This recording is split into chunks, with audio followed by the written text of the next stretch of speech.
Hello दोस्तों, कैसे आप लोग? उम्मीद करते हैं सभी अच्छे होंगे। तो दोस्तों, आज की इस वीडियो में हम लोग देखने वाले हैं विलोपन विधि और प्रतिस्थापन विधि में क्या अंतर है।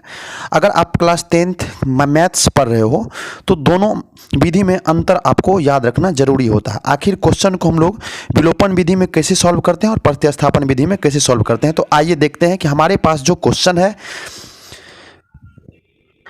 उससे पहले अगर आप लोग मेरे चैनल पे पहली बार आए हैं तो चैनल को सब्सक्राइब कर ले, साथ साथ अपने दोस्तों में शेयर जरूर करें।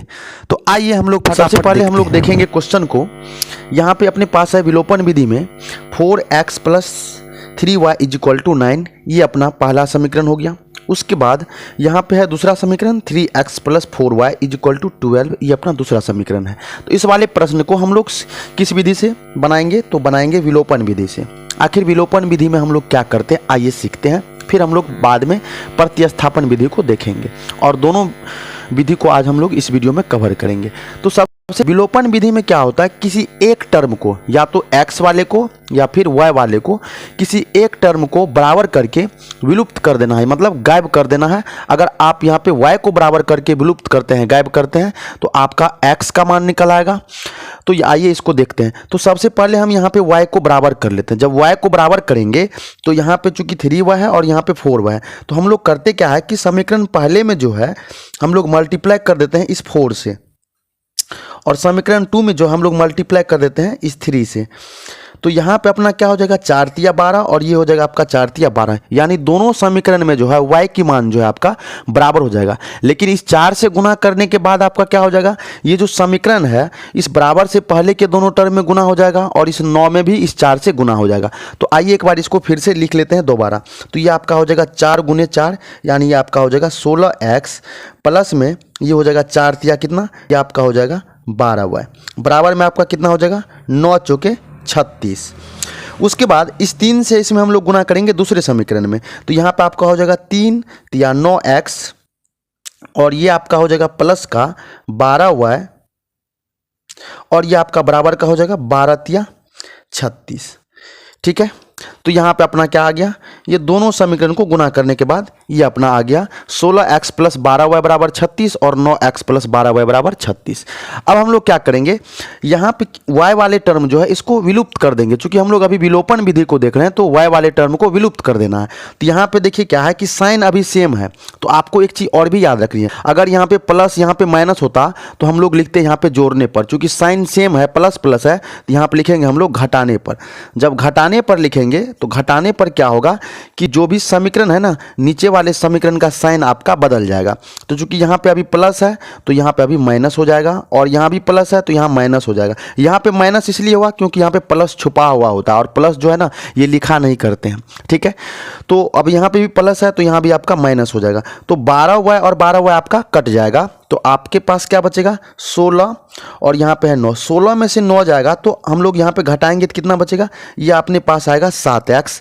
बराबर में इधर करते हैं तो इधर में देखिए आपका क्या हो जाएगा, 36 में से 36 गया तो ये आपका हो गया 0। तो यहाँ से हम लोग क्या करेंगे, अभी x की जब वैल्यू निकालेंगे तो ये आपका हो जाएगा 7 गुना में इधर आएगा तो 0 बट्टा में कितना आ जाएगा, ये आपका आ जाएगा 7। जब 0 में हम लोग 7 से भाग करेंगे तो ये अपने पास कितना आ जाएगा 0। यानी कहने का मतलब अपने पास जो है ये x की वैल्यू क्या आ गई, ये आपका आ गई 0। अब हम लोग क्या करेंगे, इस x की जो वैल्यू है इन दोनों समीकरण 1 और समीकरण 2 में से किसी में भी x का मान आप रख दीजिए तो y का मान आ जाएगा। तो यहाँ पे अभी हम लोग करेंगे क्या, लिखेंगे समीकरण 1 में, आप चाहे तो 2 में भी रख सकते हैं, अभी हमने x में रखनी है तो x बराबर 0 रखने पर समीकरण 1 में हम लोग x की वैल्यू क्या रखते हैं, 0 रखते हैं। तो अपने पास समीकरण 1 है क्या, तो 4x plus 3y is equal to 9। यहाँ पे है 4x, x की वैल्यू कितना है 0, तो 4 इंटू कितना हो जाएगा 0, प्लस में कितना है, प्लस में अपने पास है 3y, तो यहाँ पे हो जाएगा 3y इज इक्वल टू कितना हो गया, ये आपका है 9, तो बराबर में आपका 9 हो जाएगा। आइए आगे देखते हैं क्या होता है, कैलकुलेशन है। तो ये आपका हो गया 0, 4 गुना 0 0, प्लस में 3y इज इक्वल टू 9। यहाँ से हम लोग क्या करेंगे, 3y इज इक्वल टू क्या आपका हो जाएगा 9। तो यहाँ भी आपका सेम प्रोसेस है, जैसे ऊपर में था यहाँ पे 7x इज इक्वल टू 0, तो x की वैल्यू निकालने के लिए 7 मल्टीप्लाई में था, इधर जब लाए तो डिवाइड में आ गया। तो यहाँ पे 3 अभी मल्टीप्लाई में है, y की वैल्यू निकालेंगे तो 9 अपॉन कितना हो जाएगा 3, यानी 9 बट्टा में 3। अब 3 की टेबल में 9 3 बार में आता है, तो 3 तिया 9, यानी y की वैल्यू कितना आ गया 3। तो यहाँ से हम देखते हैं कि विलोपन विधि से जब हमने इस दोनों समीकरण को सॉल्व किया है तो अपने पास x की वैल्यू कितना आया है 0 और y की वैल्यू क्या आ गया है 3। तो इसीलिए यहाँ लिखेंगे x इज इक्वल टू 0 और अपने पास y की वैल्यू कितना आ गया, ये आ गया आपका 3। तो ये विलोपन विधि से x और y की वैल्यू 0 और 3 आ गया। आगे हम लोग देखते हैं प्रतिस्थापन विधि को। आइए, तो अपने पास फिर से है प्रतिस्थापन विधि। यहाँ पे हमने विलोपन विधि से x और y का मान निकाला, अब हम लोग निकालेंगे प्रतिस्थापन विधि से। तो विलोपन विधि में x की वैल्यू 0 और y की वैल्यू 3 आया। तो प्रतिस्थापन विधि में हम लोग क्या करते हैं, जनरली यहाँ पे जो हमारा समीकरण है पहले आप इसको लिख लीजिए, 4x प्लस में 3y इज इक्वल टू आपका कितना है 9, ये अपना पहला समीकरण है। दूसरा है आपका 3x प्लस में यहाँ पे आपका है 4y इज इक्वल टू कितना, ये आपका हो गया 12, ये अपना समीकरण 2 हो गया।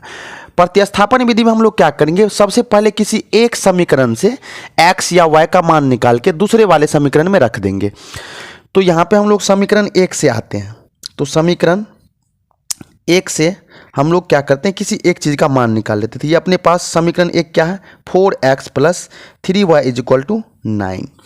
ठीक है, उम्मीद करते हैं आप लोग समझ रहे होंगे, तो वीडियो को पूरा देखिए। तो यहाँ पे क्या करेंगे, 4x इज इक्वल टू इस 3y को इधर ले आते हैं, तो ये आपका हो जाएगा प्लस में इधर आएगा तो 9 माइनस का 3y हो जाएगा। यहाँ से अगर x की पूरा वैल्यू निकाले तो ये आपका 9 माइनस 3y अपॉन कितना हो जाएगा, ये आपका 4 हो जाएगा। ये जो अपने पास एक नया समीकरण आया, इस समीकरण का नाम हम लोग 3 दे दें, समीकरण ये 3, अपना समीकरण 3 हो गया, क्योंकि 2 समीकरण ऊपर है। अब इस वाले वैल्यू को हम लोग क्या करेंगे, सेकेंड समीकरण में रखेंगे, फर्स्ट में नहीं रखेंगे। फर्स्ट में रखेंगे तो वो वैल्यू आपका नहीं आएगा। तो यहाँ पे हम लोग क्या करेंगे, इस वाले को तीसरे वाले जो वैल्यू है इसको रखेंगे समीकरण 2 में। तो यहाँ पे समीकरण हम लोग 2 को समीकरण 2 में 3 का मान रखने पर, 3 का मान रखने पर, तो समीकरण 3 अपना क्या है, समीकरण 2 क्या है अपना है 3x plus 4y is equal to 12, 3x plus 4y is equal to 12। तो अपने पास क्या है, समीकरण 3, x बराबर 9 माइनस 3y बाय 4 है। तो x की जगह यानी 3 और x की जगह अपने पास आ जाएगा 9 माइनस 3y अपॉन कितना हो जाएगा 4, प्लस का कितना है 4y इज इक्वल टू कितना है 12। तो यहाँ से आप लोग ध्यान से देखेंगे, x के जगह हमने क्या रख दिया 9 माइनस 3y बाय में 4 plus 4y is equal to 0। x की वैल्यू यहाँ से समीकरण 3 से आ गया। यहाँ से अभी हम लोग थोड़ा सा कैलकुलेशन करेंगे, यहाँ पे 3 के नीचे कुछ नहीं तो 1 डाल देते हैं, एकदम बेसिक्स हम लोग करते हैं। अब ये ऊपर वाले एक साथ मल्टीप्लाई होगा और नीचे वाला नीचे वाले, 3 9 तिया कितना हो जाएगा, ये आपका हो जाएगा 27, फिर हो जाएगा 3 तिया माइनस में 9y और नीचे क्या है आपका 4 गुना 1 4 रहेगा, प्लस का यहाँ पे 4y है और बराबर में कितना है 12 है। यहाँ पे 4y के नीचे कुछ नहीं तो 1 डाल देते हैं और हम लोग कर लेते हैं एलसीएम। तो 4 और 1 का जब एलसीएम करेंगे तो ये अपने पास कितना आएगा 4 आएगा। अब यहाँ पे अपने पास क्या है 27 माइनस 4 चौके कितना हो जाएगा, पहले तो यहाँ पे 9y लिख लीजिए और 4 चौके कितना हो जाएगा प्लस का 16, चूंकि प्लस है तो यहाँ पे प्लस 16 इज इक्वल टू कितना हो गया 12। अब हम लोग क्या करेंगे, यहाँ पे ये y है, इसमें y हमने नहीं लिखा है, y भी लिख डालो। तो यहाँ पे अभी क्या करेंगे हम लोग क्रॉस मल्टीप्लाई। क्रॉस मल्टीप्लाई का मतलब इस 1 से गुना होगा ऊपर वाला टर्म और इस 4 से मल्टीप्लाई हो जाएगा 12। तो यहाँ पे जिसमें हम लोग मल्टीप्लाई करेंगे तो ये आपका 27 आएगा। 16 में से पहले 9 को घटा लीजिए आप, कितना आ जाएगा प्लस का 7y। तो 7y में जब 1 से गुना करेंगे तो ये आपका 7y रहेगा और बराबर का हो जाएगा आपको 12 चौके 48। उम्मीद करते हैं आप लोग समझ रहे होंगे। तो यहाँ से अपने पास क्या आ गया 27 प्लस 7y बराबर 48। 27 को यहाँ से हटा लेते हैं, चूँकि इसका जो है जाति इधर है, तो यहाँ पे आपका 7y इज इक्वल टू कितना हो जाएगा 48 माइनस का 27 हो जाएगा। जब यहाँ से आप घटाते हैं तो ये आपका कितना होता है, ये आपका होता है 21। अब हम लोग करेंगे क्या, यहाँ से y बराबर निकालेंगे, 7 गुना में इधर आएगा तो 21 बट्टा में कितना हो जाएगा 7। जब आप इस यहाँ पे काटेंगे तो 7 की टेबल में 3 बार में 21 आता है, यानी y की वैल्यू अपने पास कितना आ गई 3 आ गई। ठीक है, उम्मीद करते हैं यहाँ तक आप लोग समझ गए होंगे। तो अभी हम लोग क्या करेंगे, कि जो y की वैल्यू आई है ना, इस y की वैल्यू को जो हमने समीकरण 3 ऊपर निकाल रखा है, यहाँ पे x is equal to 9 minus 3y/4, अगर यहाँ पे इस y की वैल्यू को रख दे 3 को, तो x की वैल्यू अपने पास आ जाएगी। आइए वही करते हैं। तो यहाँ पे अभी हम लोग आएंगे समीकरण 3 से। तो समीकरण 3 अपने पास, समीकरण 3 से क्या रखना है, y बराबर रखना है 3। तो y बराबर 3 रखिए। तो समीकरण 3 आपके अपने पास क्या है, x बराबर है, समीकरण 3 को देख लीजिए ध्यान से, 9 माइनस 3y/4, 9 माइनस 3y/4। तो यहाँ पर लिखेंगे 9 माइनस 3y/4। तो अपने पास y की वैल्यू कितना है 3, तो 9 माइनस 3 इंटू 3/4। तो ये इसको जब कैलकुलेशन करेंगे तो यहाँ पे आपका हो जाएगा 9 माइनस 3 तिया 9 बट्टा में 4। तो ये अपने पास कितना आएगा, 9 में से 9 जाएगा 0, और बट्टा में क्या है 4। तो ये अपने पास कितना हो जाएगा, 0 में जब 4 से भाग करेंगे तो ये 0 आएगा। तो फाइनली अपने पास क्या है कि x की वैल्यू देख रहे हैं कि 0 आ गया है, और y की वैल्यू कितना आ गया 3। तो यहाँ पे x की वैल्यू हो गई 0 और y की वैल्यू क्या हो गया 3।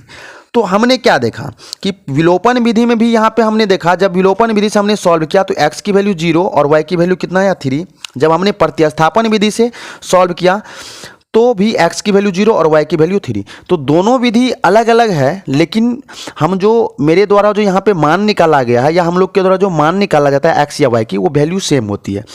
तो यही अंतर है दोनों में। तो उम्मीद करते हैं आप लोग को वीडियो अच्छी लगी होगी। अगर वीडियो अच्छी लगी हो तो अपने दोस्तों में शेयर कर दे, और मेरे चैनल पर पहली बार आए हैं तो चैनल को सब्सक्राइब करना नहीं भूलें। धन्यवाद।